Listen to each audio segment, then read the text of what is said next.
Right, ఇక మిగిలిన updates చూస్తే కుప్పంలో హై టెన్షన్ నెలకొంది. చంద్రబాబు గుడిపల్లి పర్యటనను అడ్డుకోవాలని పోలీసులు శతవిధాలక్షణగా నిలవనుంది.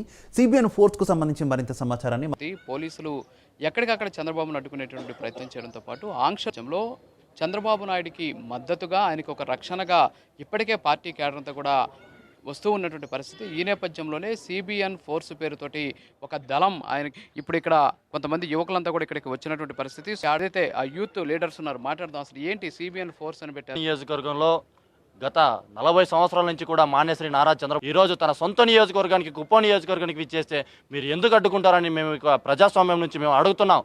అయ్యా, ఇక్కడ ఉన్నటువంటి పోలీసులందరికీ కూడా నేను హెచ్చరిస్తున్నా, అసలు మీరు ఎందుకు అడ్డుకుంటున్నటువంటి వ్యక్తి మాన్యశ్రీ నారా చంద్రబాబు నాయుడు గారు. మేము మా సార్ పార్టీ క్యాడర్ మీద లాఠీచార్జ్ జరిగింది, మనం చూసాము. సో ఇవాళ గుడిపల్లి మీ నియోజకవర్గంలో, మీ మండలంలో పర్యటిస్తున్న పరిస్థితుల్లో ఏ విధంగా రక్షణ ఇవ్వబోతున్నారు? సార్, గుడిపల్లి మండలంలో ఎవరు అడ్డుకోనేకి ఎవరు సహకరించలేదు సార్. ఎవరైనా కానీ మేము ఏమైనా చేస్తామని చంద్రబాబు నాయుడు కోసం ఏమైనా పోరాడి ఏమైనా చేస్తాం సార్. దాని తర్వాత మాకు ముందున్నటువంటి వ్యక్తి వెంకటేష్ గారు, చెప్పండి, ఏంటి అసలు సిబిఎన్ ఫోర్స్ ఉద్దేశం ఏంటి? దీని ద్వారా మీరు చంద్రబాబుకి ఏ విధమైన రక్షణ కల్పించాలని భావిస్తున్నారు? అందరికి నమస్కారాలు. మొదటగా మా విద్యార్థులకి చాలా కృతజ్ఞత. కేజీ నుంచి పీజీ దాకా కాలేజీలు కట్టించి, ఇంక్లూడింగ్ మెడికల్, టెక్నికల్ ఎడ్యుకేషన్ కట్టించి పిల్లల్ని గ్రాడ్యుయేట్స్ గానో ఇంజనీర్స్ గానో పోయింది.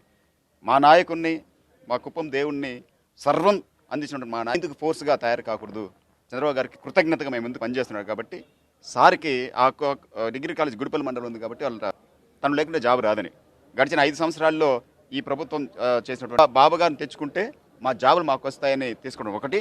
రెండవది, కుప్పం నియోజకవర్గంలో నేను చెప్పినట్టు మా కృతజ్ఞత కాబట్టి మాకు ఏదైతే విద్యని వికాసాన్ని ఇచ్చాడో ఆయన బాబు గారికి ఒక కంచు కవచం లెక్కన వాళ్ళు నిలబడి వాళ్ళ యొక్క కృతజ్ఞతను తెలియజేసుకోవడానికి సిబిఎన్ ఫోర్స్ ఏర్పడింది. అది రాబోయే రోజుల్లో 100 కావచ్చు, 1000 కావచ్చు, 10,000 మంది కావచ్చు. కాబట్టి ఇలాంటి ఫోర్స్ అనేది ఎక్కడెక్కడ ఉంది. బట్ ఇది మాత్రం స్పెక్యులర్గా ఈసారి వచ్చింది కాబట్టి బాబు గారిని పరిచయం చేసి వస్తున్నాయో వాటి నుంచి చంద్రబాబుకి రక్షణగా నిలిచేందుకు ఈ సిబిఎన్ ఫోర్స్గా ఏర్పడినటువంటి పరిస్థితి. ఎందుకంటే మొన్న శాంతిపురంలో ఒక గందరగోళ వాతావరణం నెలకొంది. పోలీసులు లాఠీ చార్జ్ చేశారు. అక్కడ చాలామంది టీడీపీకి సంబంధించి ఈ సిబిఎన్ ఫోర్స్ను కూడా ఏర్పాటు చేశారు.